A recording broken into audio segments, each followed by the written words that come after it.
Next time presentation பண்ணுறப்போ நீங்கள் கொஞ்சம் ப்ரெசன்டபுளாக இருங்க. புரியலை? ஷர்ட் ஸ்லீவ்ஸ் எல்லாம் ரவுடி மாதிரி மடிச்சு விட்ருக்கீங்க.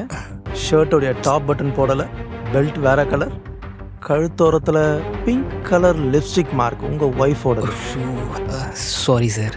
சாரி என்கிட்ட ஏன் சொல்கிறீங்க? நான் தான் டெவில் ஆச்சே. டெவிலுக்கு பாவ புண்ணியம்லாம் தெரியாதுல்ல. Anyway brilliant work Janani. Sir நான் எதுவும் பண்ணல, இது ராமோட பிரசன்டேஷன் தான். அவரோடதா? நிஜமாவா சொல்கிறீங்க? நான் கூட நீங்கள் பண்ணதை அவர் சொல்கிறாரோன்னு நினச்சேன். சார் நான் பர்சனலியும் ப்ரொஃபஷனலியும் வேற வேறையா தான் சார் பார்க்குறேன். இது ஃபுல்லாக ராமோட ஹார்ட் ஒர்க். என்னோட பார்ட்டி இதில் எதுவுமே கிடையாது. நிஜமாவா? நீங்கள் தானே இவர் நல்லவர், ஹைலி டேலண்டட், அவர் ஸ்கில்லை மட்டும் நம்புங்கன்னு ஆஸ் அ ஒய்ஃபா சாரி மேனேஜராக என்கிட்ட சொன்னீங்க. நீங்கள் சொல்லலைன்னா இவரை பற்றி எனக்கு எப்படி தெரியும்?